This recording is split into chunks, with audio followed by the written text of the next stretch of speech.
శ్రీ గురు చరిత్ర అధ్యాయం 25. శ్రీ గణేశాయ నమః. శ్రీ సరస్వతీయ నమః. శ్రీ గురుభ్యో నమః.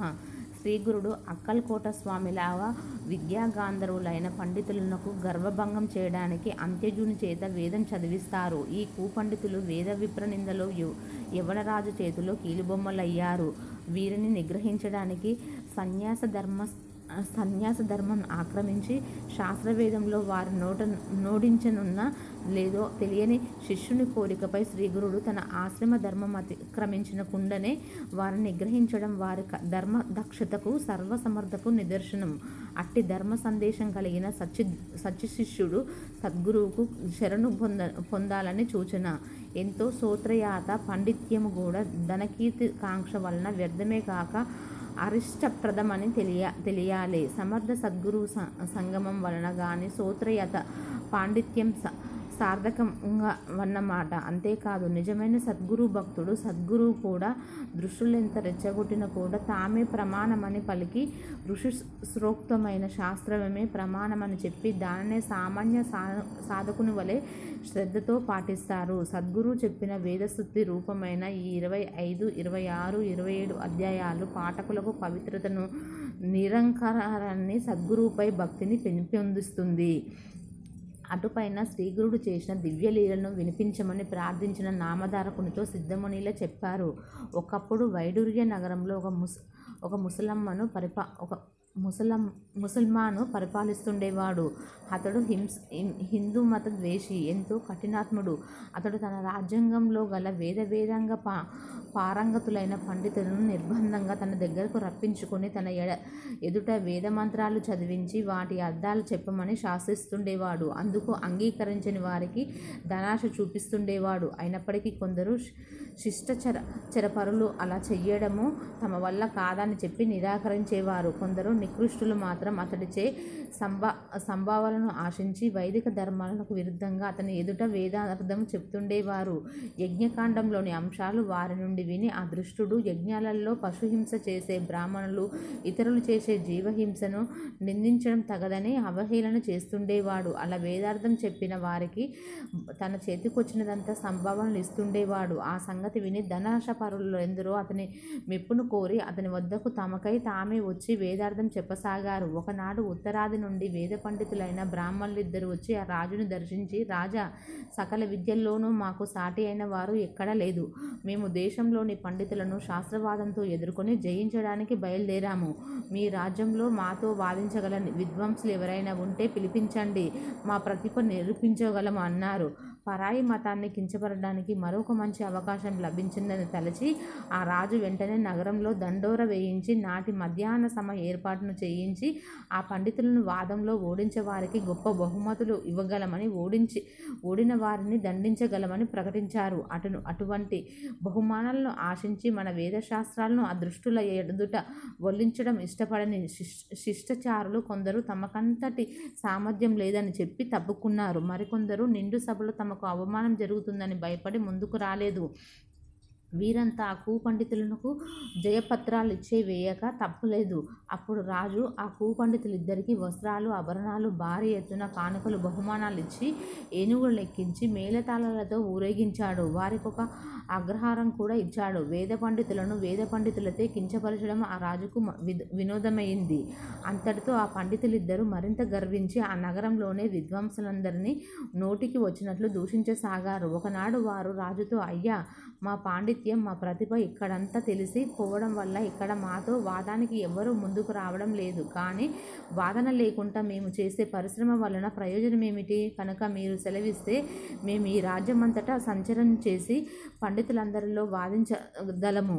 మీరు అనుమతిస్తే అలా దిగ్విజయం చేసి వారి నుండి జయపత్రికలు తీసుకురాగలము అని చెప్పారు. రాజు అంగీకరించి వారిని సగౌరవంగా సాగనంపాడు. వారు ఏనుగులెక్కి దక్షిణ దిశగా బయలుదేరి ఊరూరా తిరిగి జయపత్రికలు పొందసాగారు.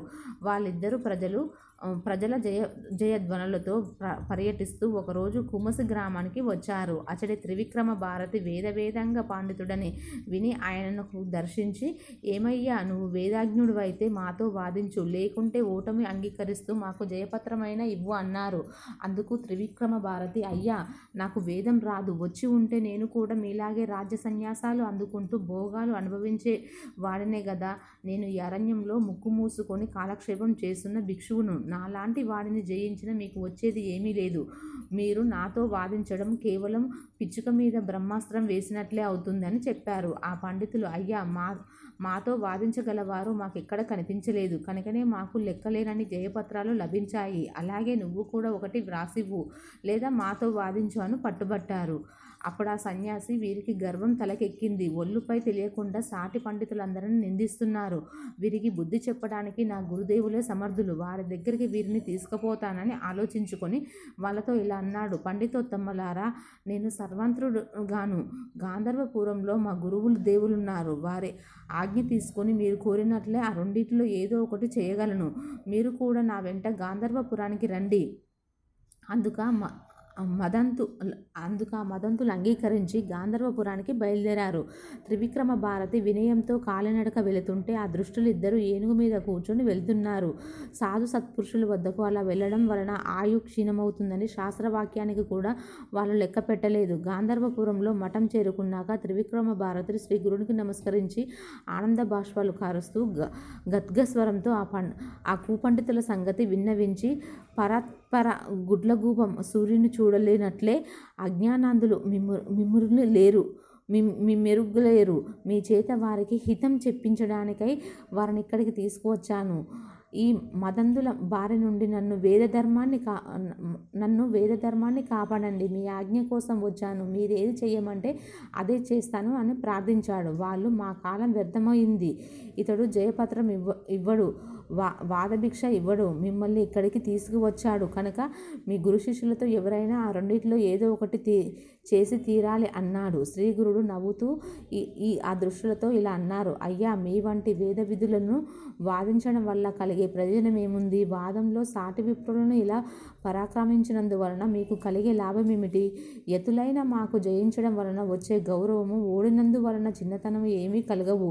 అటువంటి మా వలన మీకేమి ప్రయోజనం అన్నారు. అందుకు వారిద్దరూ, అలా అయితే ఇందుకు ముందటి పండితులందరూ ఇచ్చినట్లు త్రివిక్రముడు జయపత్రం ఇవ్వక మమ్మల్ని ఇక్కడికి ఎందుకు తీసుకువచ్చాడు? కనుక మీరిద్దరిలో ఎవరైనా సరే మాతో వాదానికి రండి, లేకుంటే జయపత్రమైన ఇవ్వండి అని పట్టుబట్టారు.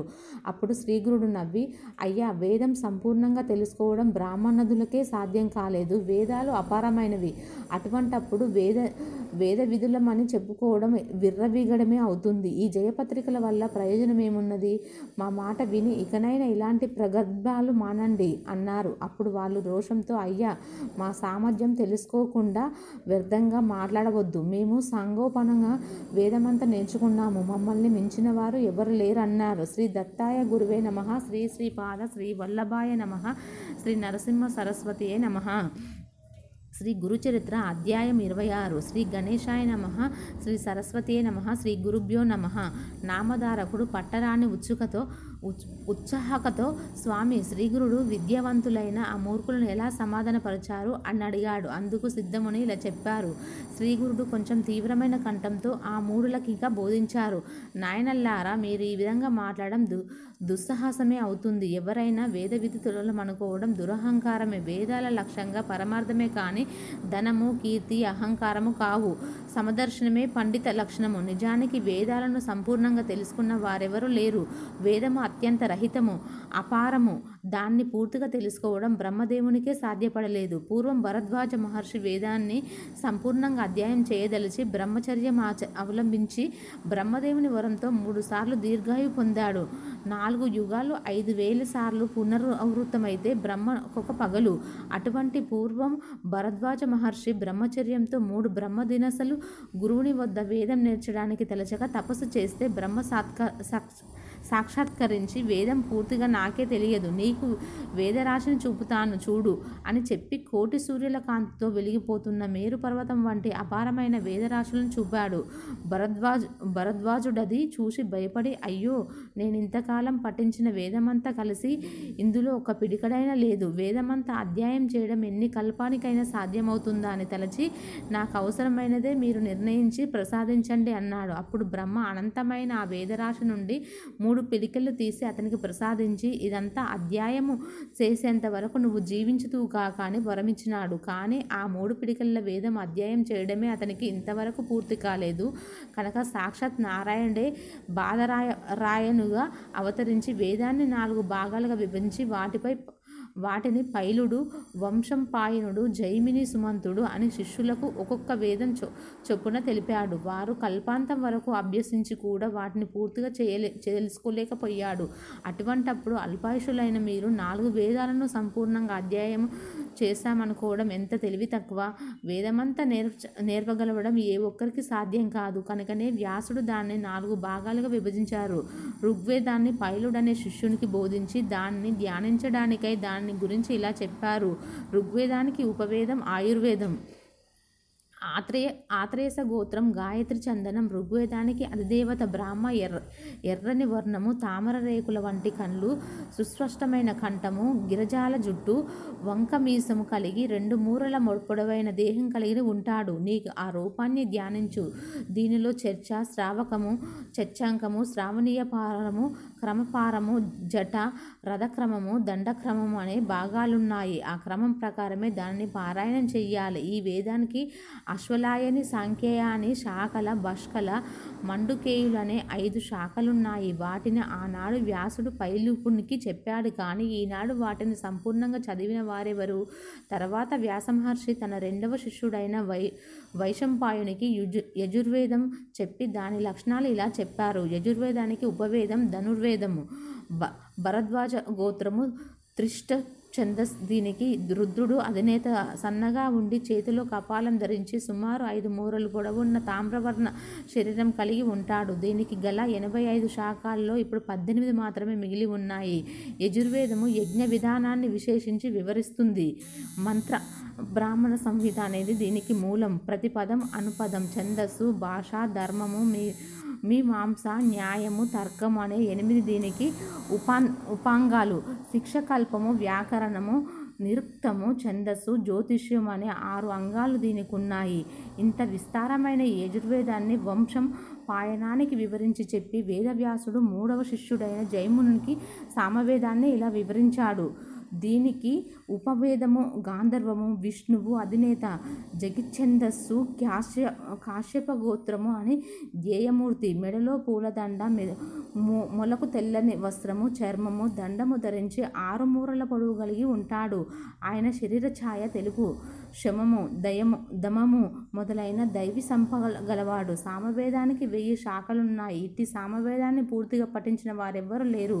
వ్యాస మహర్షి సుమంతుడైన శిష్యునికి అధర్వేదం చెప్పి దీనికి అస్త్రరూపము, ఉపవేదము, గోత్రము, బైజనకము, ఇంద్రుడు అధిదేవత, త్రిష్టప్సంజస్, అధర్వణ వేద పురుషుడు, త్రికర్ణమై, ఆకారము నల్లని వర్ణము గల కామధూరుపుడు, ఏకపత్ని వ్రతుడు, 7 మూరల పొడవు. ఈ వేదానికి 9 శాఖలు, 5 కల్పాలు ఉన్నాయి. పూర్వం అన్ని వేదంగాలను సంగోపకంగా నేర్వగల యోగ్యత గల వర్ణాశ్రమచరణులెందరో భరతభూమిలో ఉండేవారు కనుకనే వేదాలను నిలపగలిగాయి. ఈ కలియుగంలో బ్రాహ్మణులు కర్మభ్రష్టులవుతున్నారు కనుక ఈ మంత్రాలలో శక్తి లోపిస్తున్నది. పూర్వపు బ్రాహ్మణుల్లో దేవత్వము, మహత్తు ఉండేది. అందుకే వారిని భూసురులు అనేవారు. రాజు కూడా వారిని సేవించేవాడు.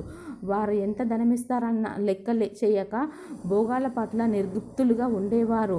వేద అధ్యయనం బలంగా వలన త్రిమూర్తులు కూడా వారికి ఆధీనులై ఉండేవారు.